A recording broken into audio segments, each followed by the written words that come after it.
Jatipi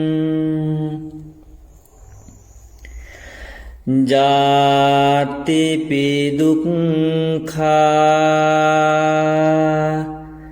Jarapi dukkha Vyadhipi dukkho Maranang pi dukkhang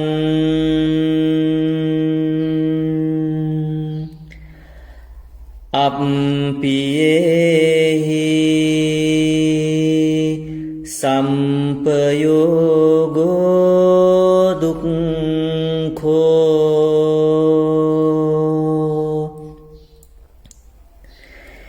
Piyehi vipayogo dukkho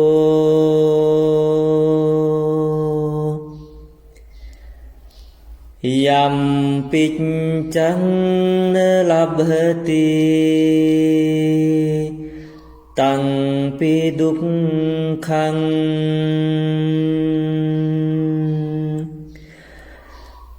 Saṅkhittena Pancupadanakkhandha dukkha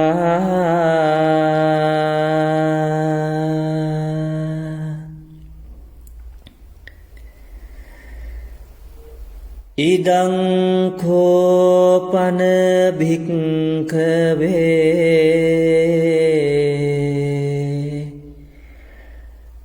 Dukkha samudayang ariya saccang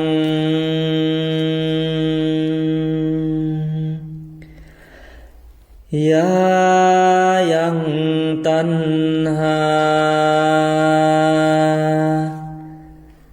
Pono bhavika Nandiraga sahagata Tantra tantra bhinandini Sayyatidang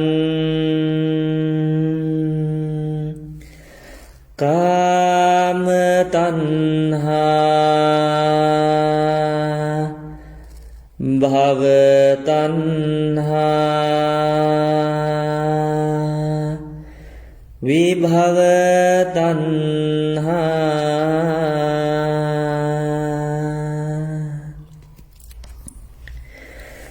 Idang khopana bhikkhave Dukkha nirodhang ariya saccang Yotas Venerable Mahasangha, and greetings to all friends in Dhamma around the globe. I am Sakon Tim, live from the state of Washington, USA, today's moderators for the Dhamma discussion. Welcome to Dhamma Life Dhamma Sadhana program. This program is brought to you by the Dhammika Life Foundation, which is led by Venerable Soktivi, who currently resides at Wat Kamarat Potiram, Seattle, Washington, in the state of in USA. So this program is usually hosted in both languages, Khmer and English. The language switches interchangeably every Friday at 8:30 Cambodia time and 6:30 Seattle time, 6:30 a.m. Seattle time. Last week, this topic, Dhamma talk, was in Khmer, and today will be in English language. And our main purpose is to disseminate the Buddha's teaching, which is applicable in daily life to all people around the world. So today we are pleased to present you a very interesting topic called sammā saṅkappa. And so, saṅkappa. So it is such great privilege to have our two distinguished Dhamma speakers who joins with us today. Before we begin our Dhamma discussion, I would like to take this opportunity to introduce our today's speaker. So the first speaker is Breh Ariyata Un Samad. My respect to you, Bhante Samad. He is the He is the Deputy Dean and also the Head Office Relations for Sihanu Raja Buddhist University. Bhante Samad is currently residing in Phnom Penh at Wat Analarm. And our second speaker is Bhante Dr. Bhante Gangodawila Chandima. My respect to you, Dr. Chandima, Bhante Chandima. He resides in Ottawa, Canada. Bhante is the Senior Advisor to Pati Sota and Research Scholar at Ronan Institute, New Jersey, USA. He earned a PhD in Sanskrit from the University of Jayawardenepura in Sri Lanka. Bhante Dr. Chandima is the author of many books, including 8 Buddhist tips to overcome COVID-19 fear. And I hope to get this book because I wanted to read about it. And so I'm so excited. Dr. Bhante, this book is in the Amazon? Okay, good. So we're going to go ahead, right ahead, start with our Dhamma talk. And so I'll start with Bhante Dr. Chandima. Good morning to you again. Good morning. And I love your background. So what is sammā saṅkappa? And then what are the threefold of sammā saṅkappa or right intention? Could you give us some more insight? Yeah, first of all, thank you for having me. Good morning to everyone out there, for those who are joining with us and for those who are watching on social media. And I was on Dhammika Live a few months ago, probably at the end of last year, and the first month, probably January in this year as well. So it's always nice and wonderful to be back here. Okay, so today the topic is going to be sammā saṅkappa. So sammā saṅkappa is the second path factor in the Noble Eightfold Path. So the general meaning of sammā saṅkappa is sammā is wholesome and saṅkappa is intention. But there are a couple other meanings. Some people translate this to be thought, but there are some issues in their translation, and some others translate this to be right resolve actually, which is a bit academic, which might not go to the normal public, like the people who are watching, most of the people who are watching this one. So for the sake of clarity, I would like to name it intention. Saṅkappa is wholesome intention or right intention. So now, the most important thing to understand sammā saṅkappa is to look at the structure of the Noble Eightfold Path. So, Noble Eightfold Path begins from the right view, actually, I would say, sammā diṭṭhi, it's a wholesome view. Without a wholesome view, one is not able to continue the path, which means one is not able to tap into the second, which is where one is trying to cognize based on the view. In Buddhism, views are troublesome because we have political views, we have apolitical views, we have religious views, we have many views. In couple suttas, Buddha clearly emphasized that views are really troublesome, and views come from lobha, greed. Now, we don't see the connection in many places, but if you take a look at Abhidhamma, you can see diṭṭhi is a part of, or diṭṭhi arises from lobha, because you cling to a view. There is lobha to a view. So, the Buddha says, Right view is not another view. It is just an attitude only. It is an attitude, a wholesome attitude towards the path until one is able to get into the liberation, nibbana. So before all that, I wanted to say, how can we understand saṅkappa part? Now, what is saṅkappa? Actually, if you take a look at Abhidhamma, because you can't talk about these terms without Abhidhamma, higher teachings of the Buddha, we see a term even in the suttas, vitakka, the Pali word called vitakka. So the vitakka of the Noble Eightfold Path is sammā saṅkappa. Vitakka is, I would say, a thought. Now, what is vitakka? Vitakka means mounting the mind on its object. So there is the chitta. Chitta, mind needs objects. So what vitakka does is, vitakka helps mind uh, to take an object. Without vitakka, mind can't take object. So it looks to me that kind of a coordinative thing between the mind and the objects. So when someone is on the path to attaining nibbana, that person still needs objects, maybe the normal objects, but that person has to distinguish wholesome objects and the unwholesome objects. So when one establishes oneself in the samadhi, right view, then what happens? He or she needs the cognizing part. Cognizing part is where he taps into the sammā saṅkappa. So vitakka is what we understand by sammā saṅkappa in the Noble Eightfold Path. So I don't know whether you guys discuss an overview about the Noble Eightfold Path before you jump into different path factors. Probably yes, right? A couple of weeks ago.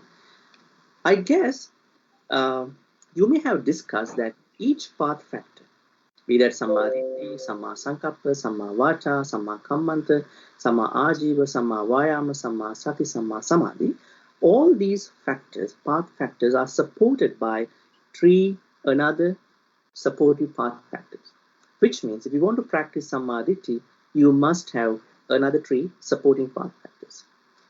If you want to practice sammā saṅkappa, you need another three supporting path factors. Actually, every path factor is supported by three supporting path factors. They are not new ones. They are actually three out of the egg, which means if you want to practice samadhi, right view or wholesome view, you need to have right view, samadhi, right effort, sammā vāyama, and right mindfulness, sammā sati. If you want to practice sammā saṅkappa, you need the same three path factors: right view, right effort, and right mindfulness. How does it connect? How these three connect to the fulfillment of the path factor? For example, now let's say I have my right view being supported by these three supporting factors. I'm moving on to the second one, which has the cognizing level. I'm actually really keen on practicing sammā saṅkappa. So I need right view to separate out, oh, this is right saṅkappa, this is wrong saṅkappa. So I need right view in that case. Once I figured out that, okay, this is what I need to have in my mind as intentions, then I need some effort to continue my practice. A lot of people, they run out of their patience, their energy, so they are kind of stagnated. That's why you need right effort. So this is what you have to have as intentions, and you need to have effort to keep them practicing consistently. Then you need right mindfulness to be present in understanding, okay, these are the things that I want to have as intention. These are the I want to have as intention. So these three supportive path factors are really, really, necessary towards the practicing of each path factor. So also sammā saṅkappa. Sammā saṅkappa is not an exception. With that in mind, now we understood that sammā saṅkappa comes from vitakka, and sammā saṅkappa is not a standalone practice, path factor. It is connected from samadhi. And also, sammā saṅkappa needs three supporting path factors to practice fully. On the other hand, what we have to understand is sammā saṅkappa is not stop thinking. A lot of people think when they stop thinking, they are into sammā saṅkappa. Actually, regardless of you are a enlightened person or unenlightened person, you need to have objects, be that rupas, sights, sattas, sounds, gandhas, smell, rasas, taste, pottabhas, contact, and thoughts, dhamma. So we need to let them come in, but you are filtering them through the supportive factors into sammā saṅkappa.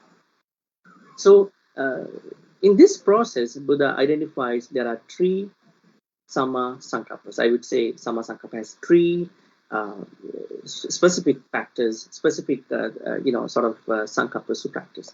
The first one is nekkhamma saṅkappa, which means intentions on renunciation, and then avyapada saṅkappa, intentions on non-ill will, and then avihimsa saṅkappa, intentions on harming other people. I would say harmlessness. So these are actually connected each other because they are actually always connected through each thing. I hope we can talk that in a little while. But I wanted to say that before we think about anything regarding sammā saṅkappa, we have to understand sammā saṅkappa is a vitakka.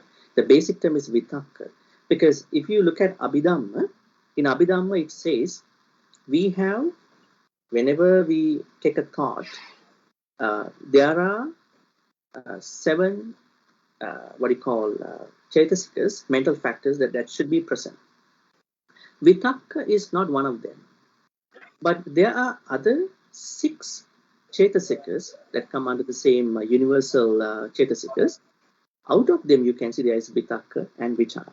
So vitakka can be kusala, wholesome, or vitakka can be akusala, unwholesome. So when it comes to Noble Eightfold Path context, what we have to understand is vitakka appears as in the form of a saṅkappa, an expanded, better version of vitakka. So that is what we understand sammā saṅkappa. Sammā saṅkappa is not a thought; it is an intention. Now I have to distinguish the difference between cetana and volition and intention as well. When you do any activity, if you think that there is any volition is involved, which means that you know what you are doing, then you are producing karmas. But intention is not volition. Intention is not cetana. So cetana is volition, but saṅkappa is intention. Saṅkappa is not a thought. Saṅkappa is an expanded version of vitakka. Vitakka can be a thought, but saṅkappa is an expanded, elevated version of vitakka, especially on the side of moral, wholesome side.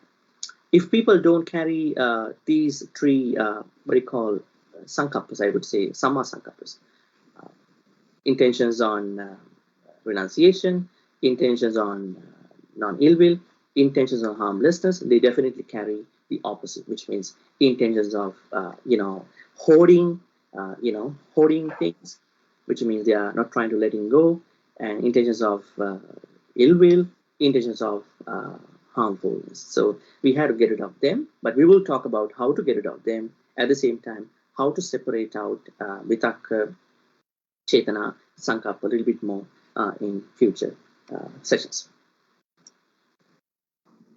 Thank you. I like the part when you said mounting the mind. That's very powerful, and also I look forward to learn a little bit more about how it's related with the cetana and volition. Thank you for that explanations for right intention, Bhante. And so Bhante Samad, my respect to you. I would like to ask you, what is the relationship, between the factor to other factors within Noble Eightfold Path? I know that Bhante Samad is unable to turn on his camera because I heard there's a lot of rain and thunderstorms in Cambodia. So thank you that you were able to join us. So could you give us a little insight? What is the relationship between the factor to other factors within the Noble Eightfold Path, please? Yeah, first all, I would like to pay homage to the Triple Chain and would like to pay respect to most venerable, and also would like to greet to Sister Zakantim, and would like to greet to all Cambodian people who are watching and listening right now. I'm really sorry for my internet because it is very weak and it still keep a little bit raining. Yeah, so my internet connection very low. I cannot open my camera, so the audience cannot see my face. Yeah, related to the concept of the sammā saṅkappa that most venerable Chandima mentioned earlier about the definition. Actually, the definition of the word sammā saṅkappa in English, there are so many translations. We can translate as right thought, right thinking, right intention, right resolution, right motive, right aspiration. So many be difficult to find the right translation from Pali to English. As for all the definition and explanation by most venerable Dr. Chandima, is very clear. And when we say about all of the positive explanation he mentioned, it also I would like to raise a little bit to the contrast, the opposite about the right thought or right thinking. But, we also have the in Pali word, the contrast to the right thought about the in Pali Metta saṅkappa. Metta saṅkappa is wrong thought, wrong thinking, or wrong intention that that he mentioned before led to the nekkhamma, abhyapada, and others. So for the Metta saṅkappa, we refer to the wrong thought or wrong thinking about the thought about the sensual pleasure. This is the real thing, the real situation that most of the people all over the world is attached with the sensual pleasure. It's attached with the thought of full hatred, with ill will, and vihangsa vitaka or vihangsa saṅkappa, thought of violence or cruelty. So like you can see right now in some other country right now, the conflict or the violence in Afghanistan or something like that. You can see this is the result of the thinking, the result of the intentions that they happen into action. So your question that you asked, what the connection between the sammā saṅkappa and related to the other factor of the Noble Eightfold Path. So the Lord Buddha mentioned very clear that the mind, then sammā saṅkappa, or thinking or thought, we focus on the mind, mind. So before it become any action, before it become any action, it goes to the thinking first. So when thinking or the thought happens, the action will follow. The action will follow. It can be the action, right? The physical action, body action, and mental action. But the first thing that Lord Buddha mentioned about the third point in the Noble Eightfold Path is the right speech. The right speech. When we have the right thought, it will follow the next action is the right speech. So in the right speech, the Lord Buddha mentioned about the 4 points. One is musa vata veramani, mean the speech in action of falsehoods. before we speak, we must have a clear intention. We must have a clear information. We speak of all that.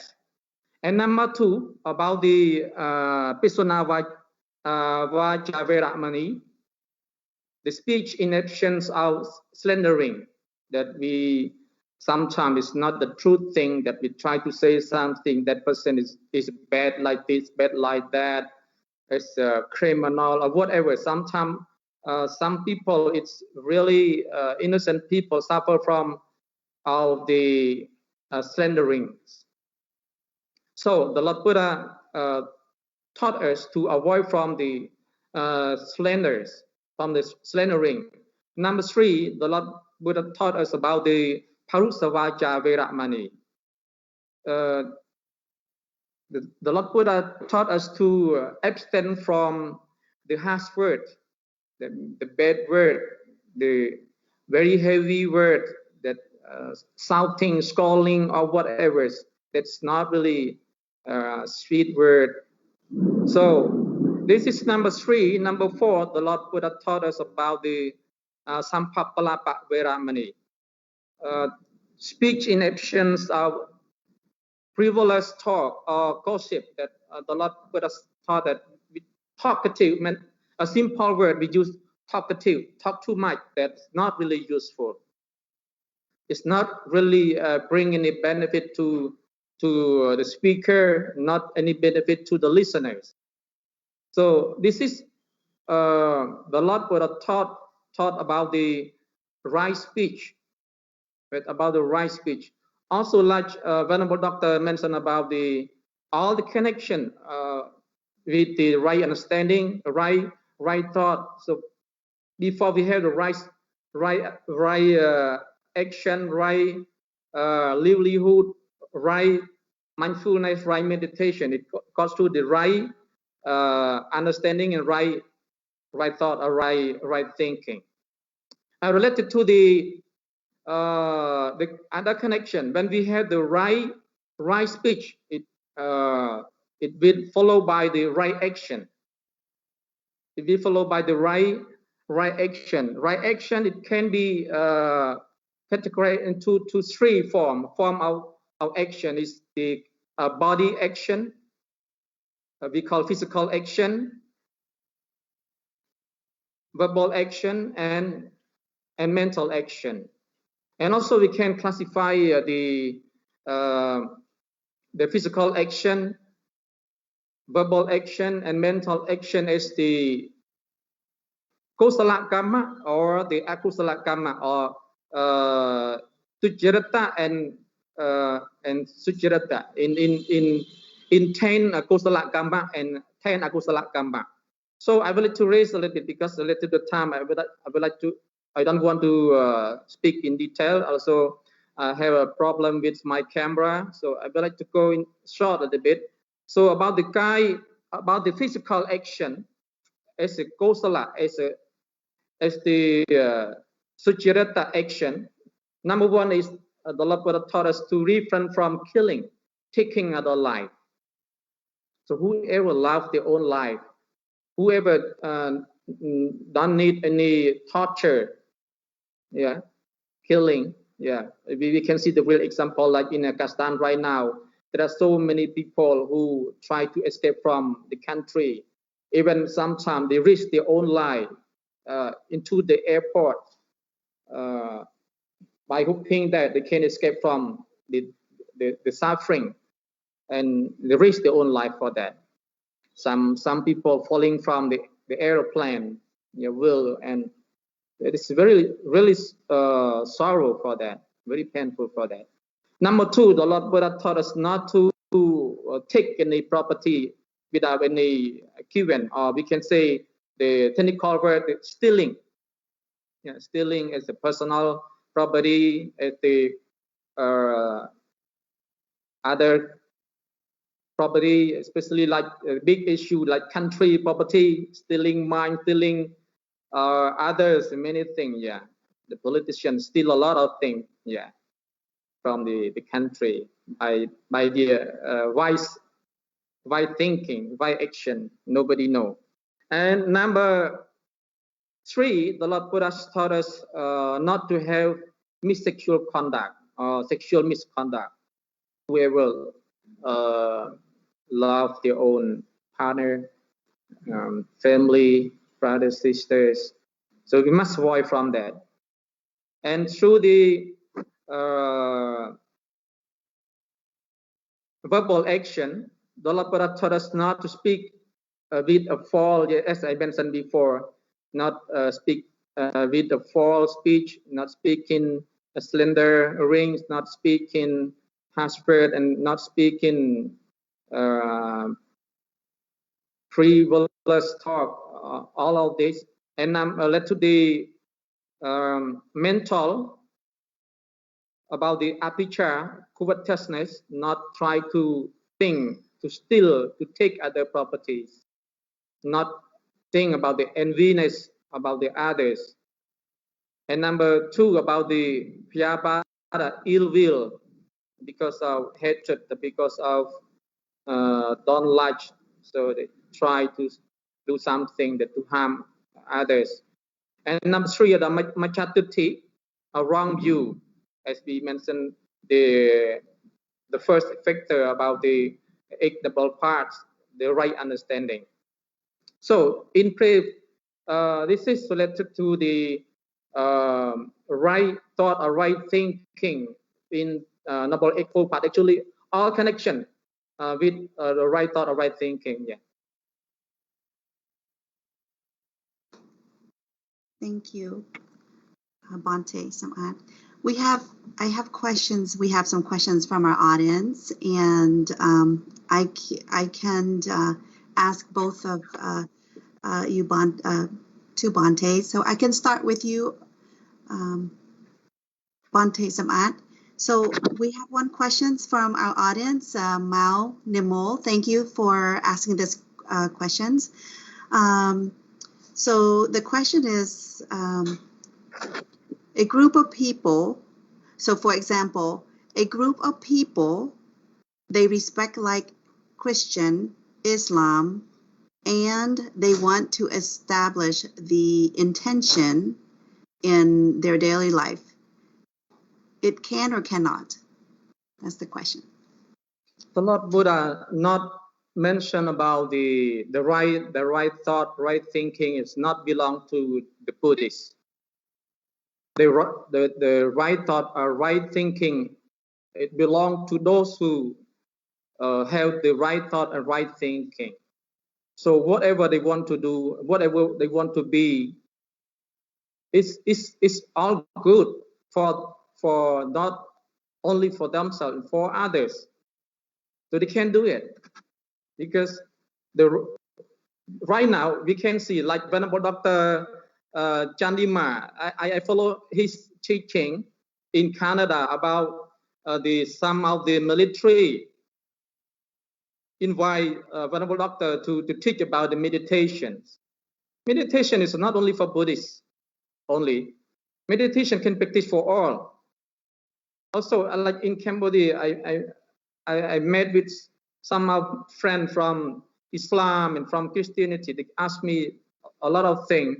How can they practice their own religion? Follow the teaching of Lord Buddha. I mean the combination. So right now the tendency of the practice of religion is not pure, not only their own religion. Even Christianity can adopt some teaching of Lord Buddha in Catholic Church, and also some Buddhists can have some activity like Christmas. Sometimes some temples celebrate for that. Yeah, take it for that. So related to that, they can practice, they can do it. What all the Lord Buddha taught, that it really benefit to them, to the society, and to the whole world. Okay, thank you. And Dr. Bhante, Dr. Chandima, so do you have any more to put in more insight or explanations for Mao Nimol questions? Yeah, that's a great question. Actually, in modern times, people have been sort of escaping from the religious kind of religious what you call brands. So people kind of looking for spirituality in their own practices. So I think that now what we can see, I would say, except the religious, so-called religious people, kind of a spiritual community. So looking at a kind of a cosmic spiritual teaching. And Buddhism is neither a religion nor a philosophy, in my understanding. It's a way of life. So if we look at that way, so it doesn't matter that, who teaches this. What matters is that whether people can learn out of this teaching. So if we look at the three areas of sammā saṅkappa, what we call nekkhamma saṅkappa, which means intentions of renunciation, which is good for everybody. It has no religious element actually. And what about thoughts of harming others and thoughts of killing others, thoughts of harming others? They all are really, really, looked down upon by everybody in this universe. So then, I don't think that there's any issue in looking at these stage, especially in today's topic thing, with other contemporary or ancient philosophies and religions. What we have to understand is try to, learn out of the Buddhist things as not as a religion, but as a cosmic spiritual thing, so that that will help everybody to stay onto the practice. Because if you, the problem occurs when we kind of force them to think about the nibbana, liberation, because they have their own soteriological ways of liberating, right? In XYZ religions, they have their own ways of liberation part. So other than, if you don't take that part out, if you only promote the cosmic, ethics, I would say ethics, good ethics for the world, I don't think there's any problem in, learning out of these things, especially the sammā saṅkappa in today's study. That makes sense, I think. And so we do have another question from the same from Maunamo, but we'll get to that after this question. So while you're still on the spot, I would like to ask you, Bhante Dr. Chandima, how should one develop sammā saṅkappa? Okay, a great question. Now, you can't think about how to develop sammā saṅkappa without practicing sammā diṭṭhi. Now you can see that some people may tend to, practice extreme greed, especially the materialism, greed in the world, especially in today's today's time, especially the pandemic time. Some people earn more money, some people don't have even any jobs. So money is actually channeled through a wealthy line of people. So the thing is, in order this world to be a better place for everyone to enjoy their life comfortably and then harmlessly, we should understand that letting go or renunciation, these two sides of intentions, could be really helpful. Actually, letting go and renunciation have two meanings. Letting go is the smaller version. Renunciation is the higher version of dropping what you have. Now, here it is not that you are giving up your possessions. It is what you do by mentally giving up the attachment, the greed towards things. You may have a nice house, comfortable, like a very nice luxurious house, but it's okay, no problem. But the problem is whether you are too attached, whether you have a greed towards the house.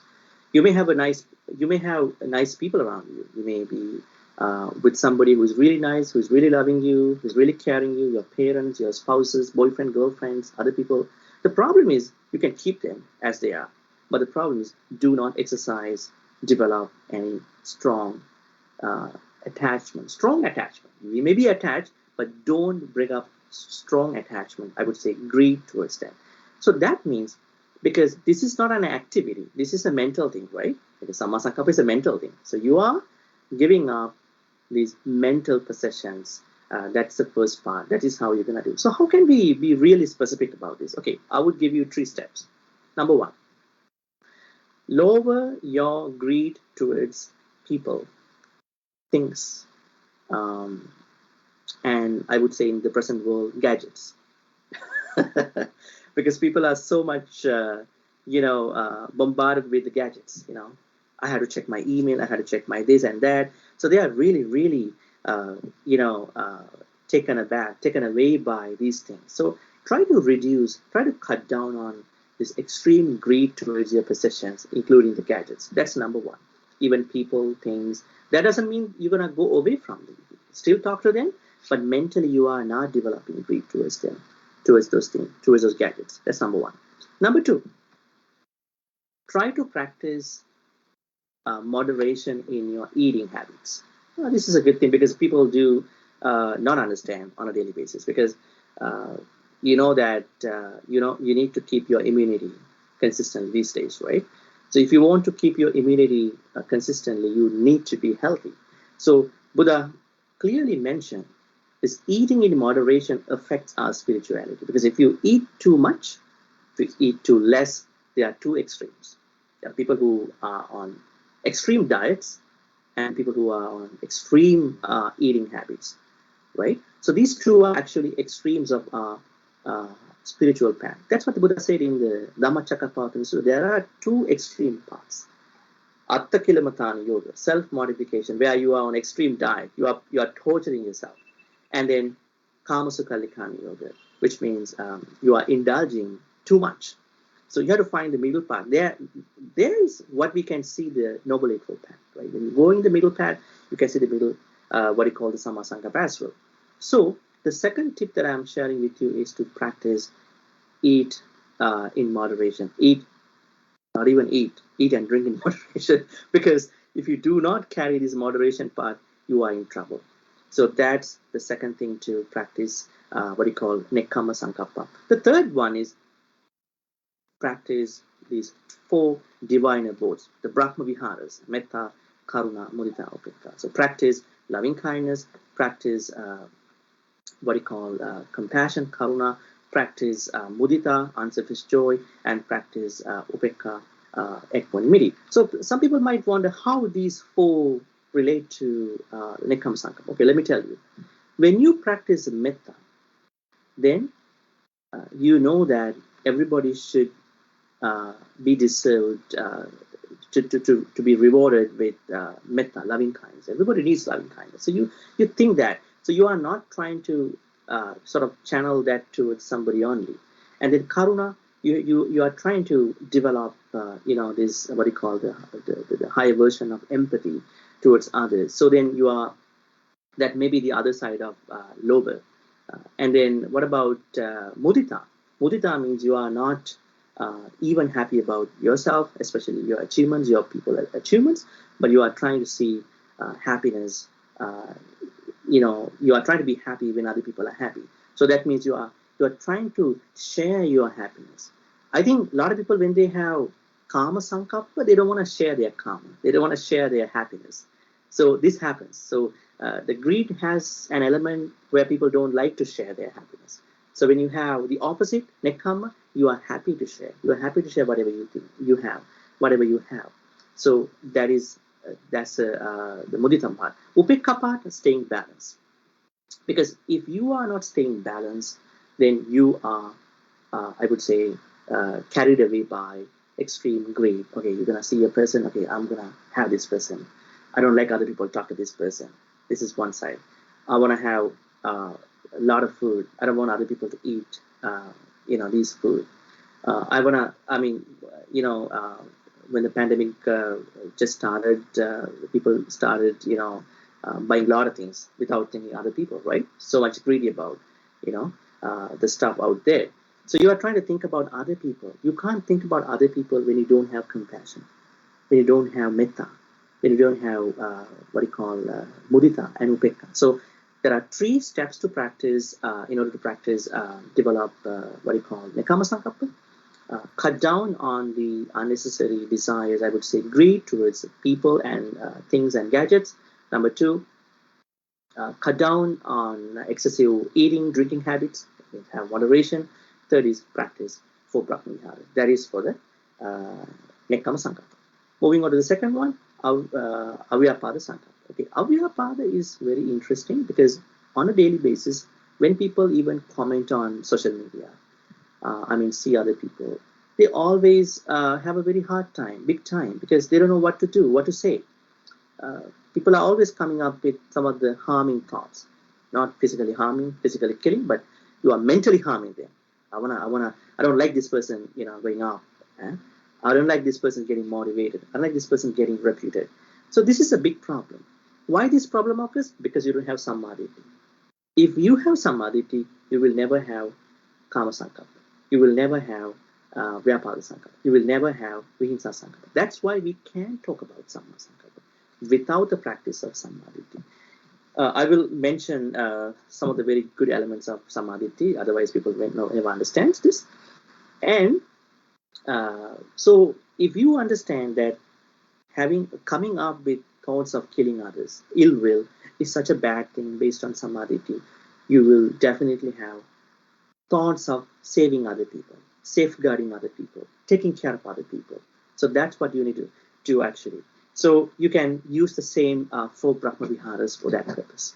And moving on to the last one, Avihimsa Saṅkappa. That means when people have ill will, they are definitely going to harass other people by, I would say, writing things that are really, really bad to them on internet, spreading gossips, slandering, and all that, right? But if you have thoughts of safeguarding other people, taking care of other people, saving other people, blessing other people, you will never go into harassing other people. Okay, so why somebody can't have sammā saṅkappa? This is a big question. It is because they don't practice sammāditi. This is connected so much. I would like to mention 3 parts of sammāditi. Probably you may have discussed in a previous discussion. Now, there are 3 parts of sammāditi. 2 are secular, 1 is non-secular, transcendental.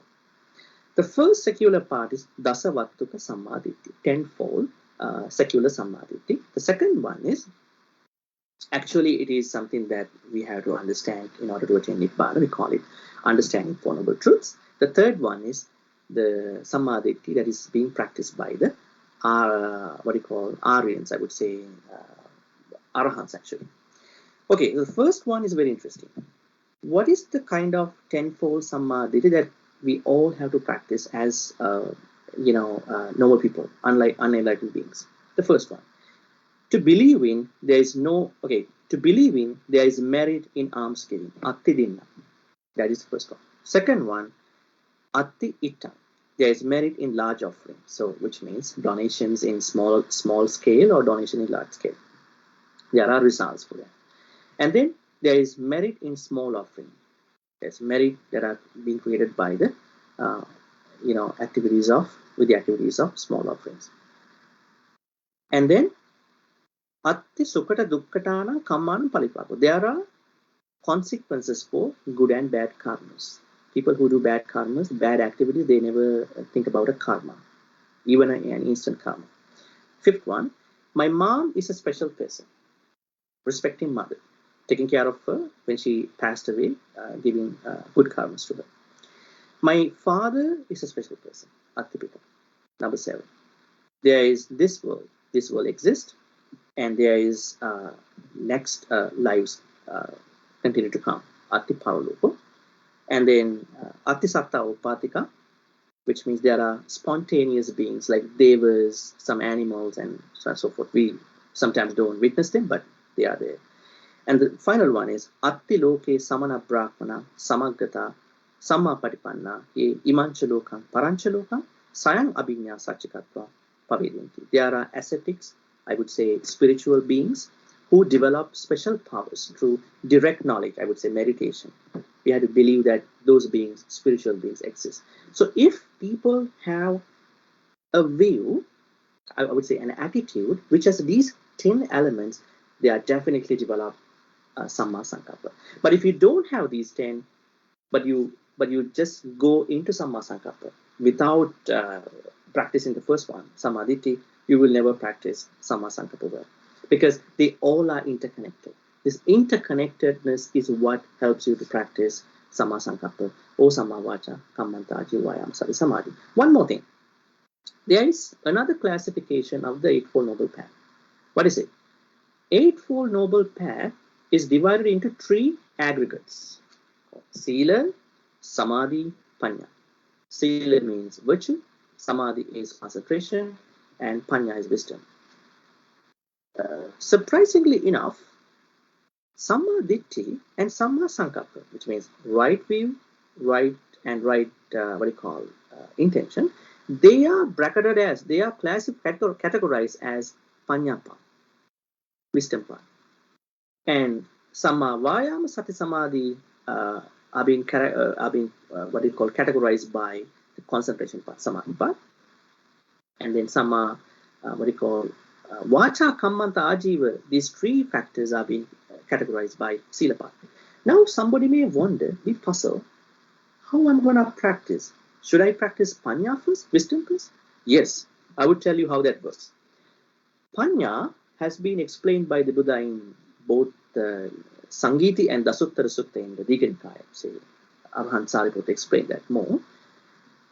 Panya is threefold: Sutameya Panya, Chintameya Panya, Bhavanameya Panya. Panya is not one-fold, which means Sutameya Panya means wisdom you gain through knowledge. Be that a book, internet discussion, or whatever, be somebody you are learning. And then you will have some Panya that is called Sutameya Panya. Then you have to get into Chintameya Panya. That means wisdom you gain through rationalizing what you learn. A lot of people, they learn what the monks and all these people talk, but they don't rationalize. Okay, I'm going to think that this is very sacred. I have to practice it. You must rationalize. What is this? How this is going to work for me? How this is going to connect to my daily life, right? Otherwise, how are you going to look at how this is going to be practical? There are a lot of good teachings, but they are not practical. Why is it? Because people don't rationalize.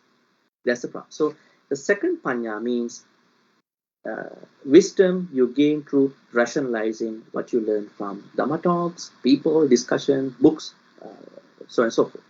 The third one is wisdom you gain through rationalizing the knowledge you have. That's what we call by bhavana panya. Wisdom you gain through cultivation of the mind. You can't cultivate the mind without learning first and then rationalizing. So that means in order for us to get into the Noble Eightfold Path, we should have Sutameya and Chintameya Panyas, which means the first and second Panyas to get into the path, gain access to the path. And then once you have it, then you can't get into Samadhi without Sila, right? You need to practice some Sila. That means to practice Sammā Vāca, right speech, practice Sammā Kammanta, right action, and then practice Sammā Jiva, right living. Is the path finished at this point? No. Now you have a basis for Panya. You have Sutameya and Chintameya Panya, and you have sort of concentration. But now you have to hit on the final level of wisdom. That means Bhavaname Panya. That is what you're going to do by what you call practicing the transcendental Eightfold Noble Path. Does anyone know here that there are two parts of the two Eightfold Noble Paths? That's a question. There are two Eightfold Noble Paths. The first one is the Eightfold Noble Path, which is practiced by the normal people, secular people. The second one is the Eightfold Noble Path, which is practiced by the Arahants, those who have already attained Nibbana. Okay, so when you get into that, what you call Samadhi, Sammā Samadhi, and then you are tapping into this, what you call Bhavaname Panya. So that means you should have some Panya to get into the normal secular Eightfold Noble Path, and then Sila, Samadhi, and then only you will be able to get into the Bhavaname Panya. That means first you need some Panya. At the same time, we have to understand that Sammā Ditti Saṅkappa represent Panya path. Because if you don't have the Panya path, then whatever you do, whatever you speak, whatever you think, do not give you any good time, do not give you any spirituality, any wholesomeness, any what you call nobility. So that is why sammā saṅkappa is, sammā ditti is very important, whereby you start your journey. You have to start the journey. If you don't start the journey, don't try to pick up. There are people, there are people who want to practice individual path facts. I don't want sammā ditti. I don't want sammā saṅkappa. I want to only practice sammā vāca. Only sammā. That won't work for you. You may practice, but you will end up with something that you never expected. You are not developing in your path. You are not growing up in your path. Yeah. Wow, that's a lot of information. I know I like the part with when you explain about the moderations of eating, because I know every day now we eat too much, we gain obesity, and then with the moderations and eating healthy food, it helps keeps our immunities growing. But so much that I absorbed from you, and thank you so much for your insight. And Venerable, Bhante, do you have any more to add on how should one develop sammā saṅkappa?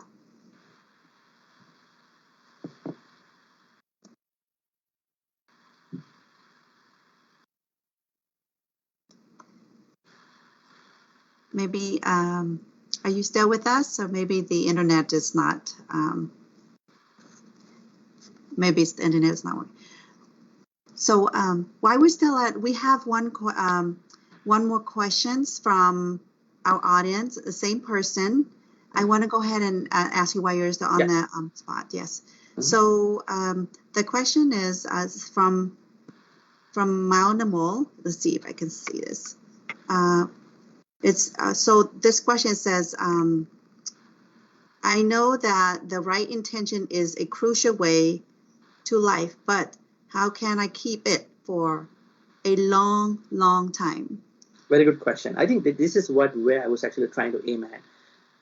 You can keep sammā saṅkappa, right intention, only when you develop sammā ditti. So keep your sammā ditti practice all the time. If you don't have sammā ditti, you never know how to separate out micchā saṅkappa, sammā saṅkappa from micchā saṅkappa.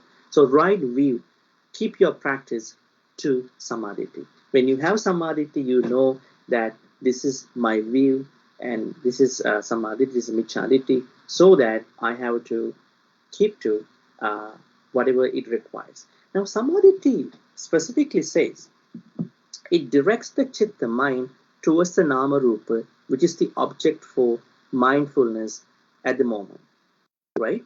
So sammā ditti helps us to distinguish the reality, the real thoughts, I would say the wholesome thoughts that we're supposed to have. This wholesomeness comes from sammā ditti. At the same time, I want to say to that person, you should have what you call sammā ditti. At the same time, you have to keep practicing the other two supporting factors. So I said at the beginning that there are 3 supportive factors that we must practice in order to keep us continuous with each factor: sammā ditti, sammā vāyama, sammā sati. So sammā ditti means the sort of view. Now let's take another example. Now, okay, so you are going to be with somebody for long term, but if you don't know your plan, your perspective with this particular person, but if you just go by the real-time things, what's happening on a daily basis, things might get hectic, right? But if you know, okay, this is the person I want to be with, and this is what I want to do with this person, this is my plan, so that is sammā ditti.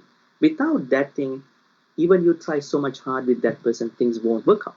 So that is why sammā ditti is necessary for practicing all the other factors, including sammā ditti. And then why sammā vāyama is there? Sammā vāyama means, what is sammā vāyama?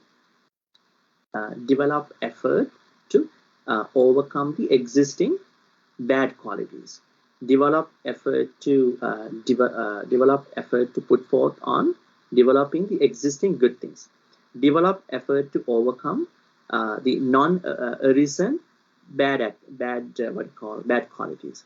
Develop effort to put forth the non-existing good thing. So when you have this thing, then it will help you to utilize, I would say, to optimize your sammā ditti in terms of any other path factor. And then sammā sati.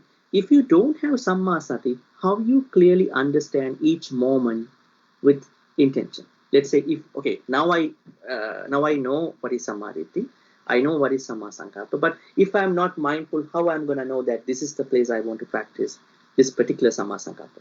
That is why sammā saṅkappa is supported by samadhi, sammā vayama, and sammā sati. So that is how you need to practice. So there are two things to think about. The first thing is you can't practice sammā saṅkappa without practicing samadhi. And then the second thing is you need samadhi, sammā vayama, sammā sati to practice sammā saṅkappa consistently and continuously. I know it may be crucial, it may be difficult for some because they are in a lot of extremes. This is the problem. So you have to bring your life into a moderative level, and then you will be able to practice sammā saṅkappa easily, comfortably. Bhante, Samad, are you still with us? Can you hear us? Yeah. Thank you. Would you like to add a little bit more? How should one develop sammā saṅkappa? Yeah. In order to develop the sammā saṅkappa, we need to learn the concept that help us to understand clearly each concept. Example, like we mentioned earlier about the saṅkappa, that we refer to the renunciation. That for the simple word we can use about the detachment.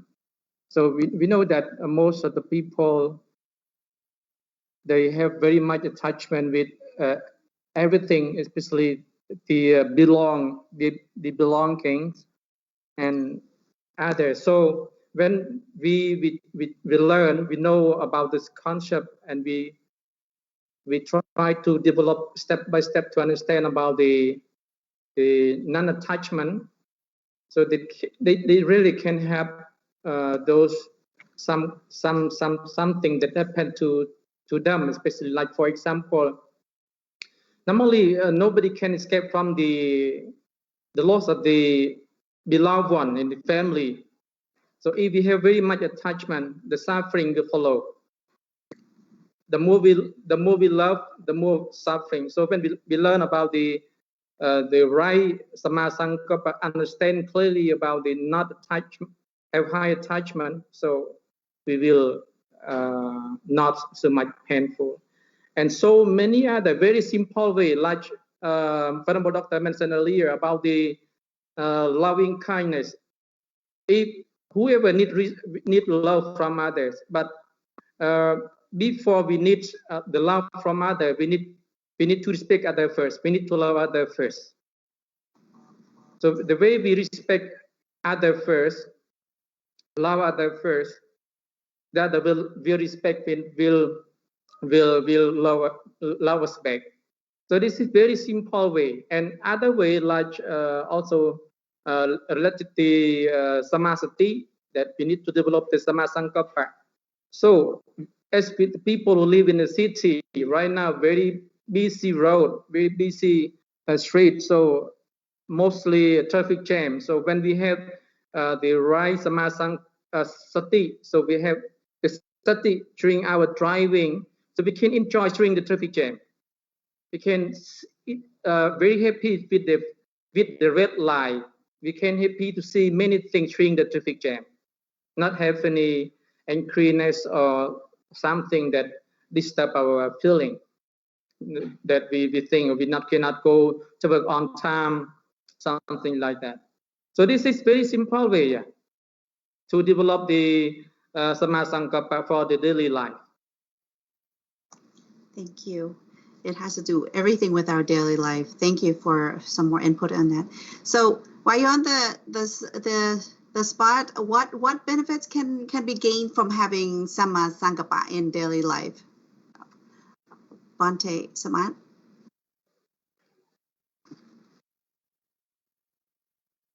Hello? Hello? Yeah, I can hear now. Yeah. Okay, yes, just a quick. Sorry for the internet interruption. Okay. Yeah. Just a little quick one where our time is it's running out a little bit. Okay. Yes. The Lord Buddha mentioned about the manopapangama thamma manosiddha manomaya extra. By mind the world is led, by mind is drawn, and all men own the sovereignty of mind. If one speak or act with the wicked mind, pain follow one as the will of option, cut follow the hope of the draw of auction. If one speak or act with the pure mind, the happiness follow one as the shadow that never depart. So the mind, it is very important. We can say that other proverb that Lord Buddha mentioned about what you think you become. So if we think in the positive way, we will make our feeling very, very good. But if we always think about the negative ways, we also suffer from the negative ways. That's why the like the Napoleon Hill mentioned about what you think you can. If we think we can, we can. If we think we can't, we can't. So this is the Napoleon mentioned about that. Also, the Lord Buddha mentioned a lot about the thinking or the thought about, like he mentioned, it is mind that create one own heaven, and it is mind that create one hell. And also other that mind is both a bitter enemy and the greatest friend of oneself. So if we understand about the power of the mind, the way of the thinking, we know how to train our thinking in a positive way, as what we mentioned about the sammā, saṅkappa. That's why the Lord Buddha mentioned, man has power to choose between right and wrong, good and bad, success and failures.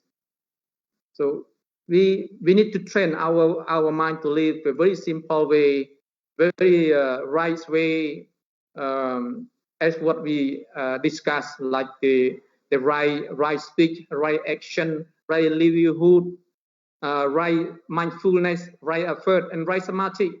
So we just use very simple actions and can bring fruitful for those who put into practice for daily life. Yeah, thank you. Thank you. Power of the mind. Do you have any more to add, Bhante Dr. Chandima?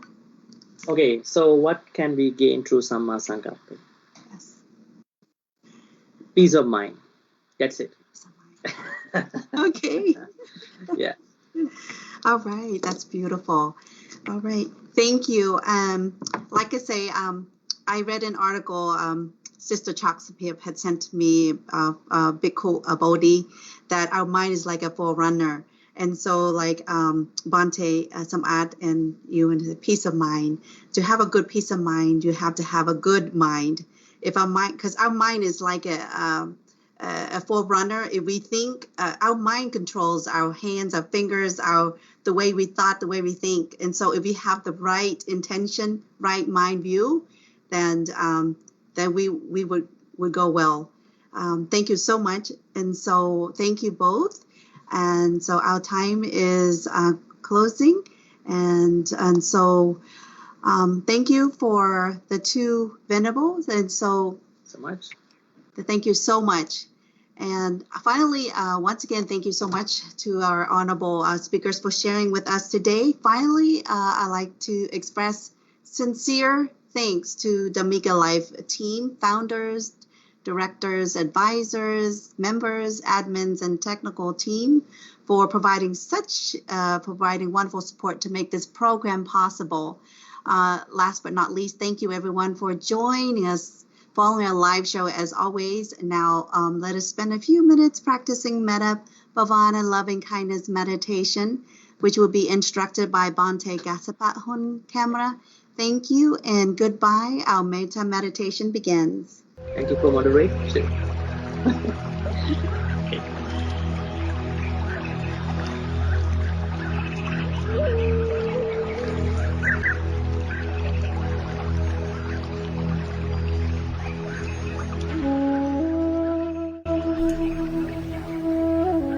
Hello everyone.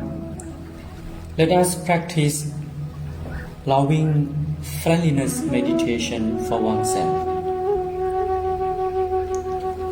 Self-loving friendliness meditation is the first section of Metta meditation.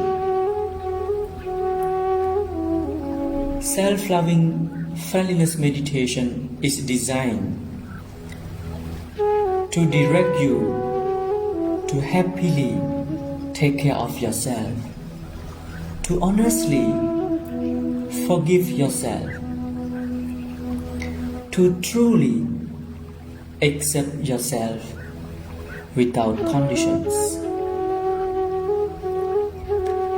Before starting, please find a very comfortable posture. Close your eyes. Relax your head, your shoulders, your arms, and your entire body. Please slowly take a very deep breath 3 times.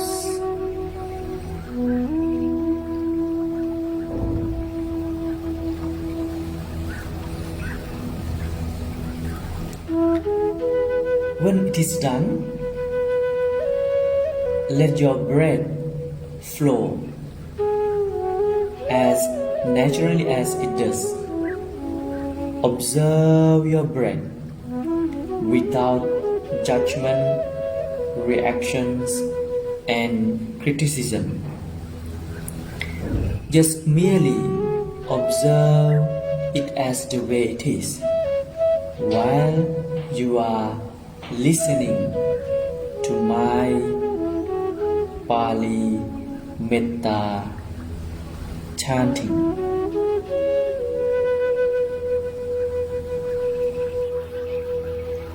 Aham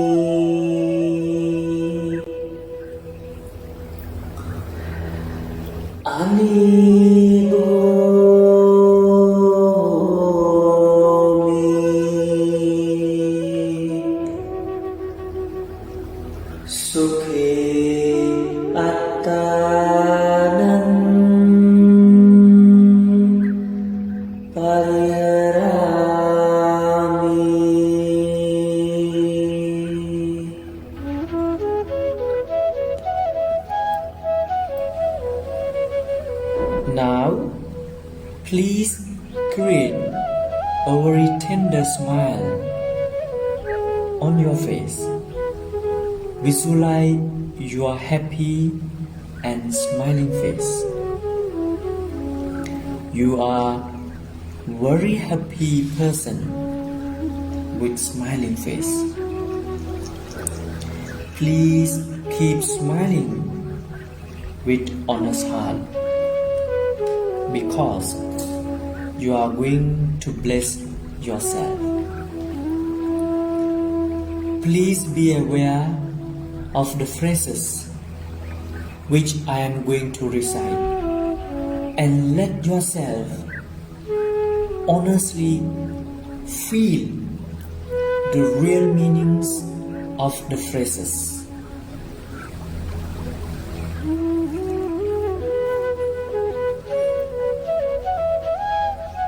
May I be well and happy.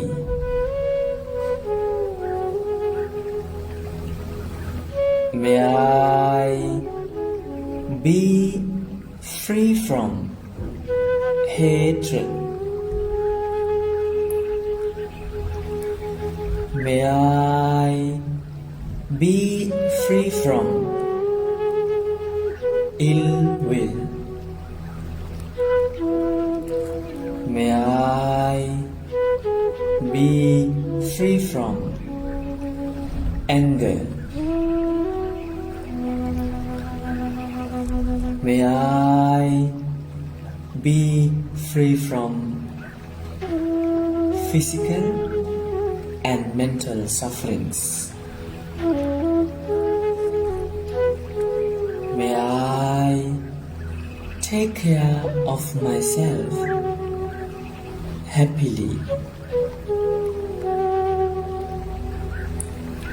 May I take care of myself happily. May I take care of myself happily.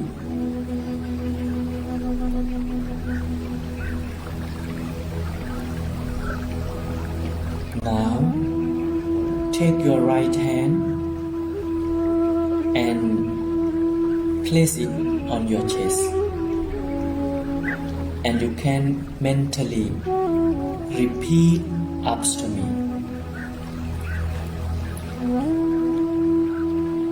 In this home, we are family.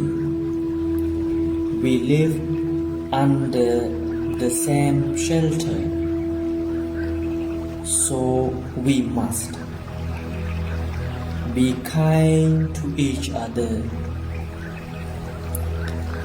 be compassionate to each other, be friendly to each other, help each other, respect one another, be happy every day, keep smiling with honest heart, be grateful, be positive, forgive even when it's really hard.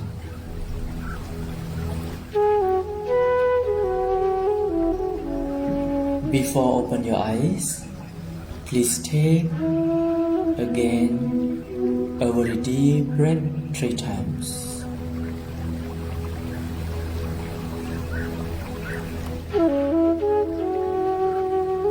Thank you. May you be well and happy.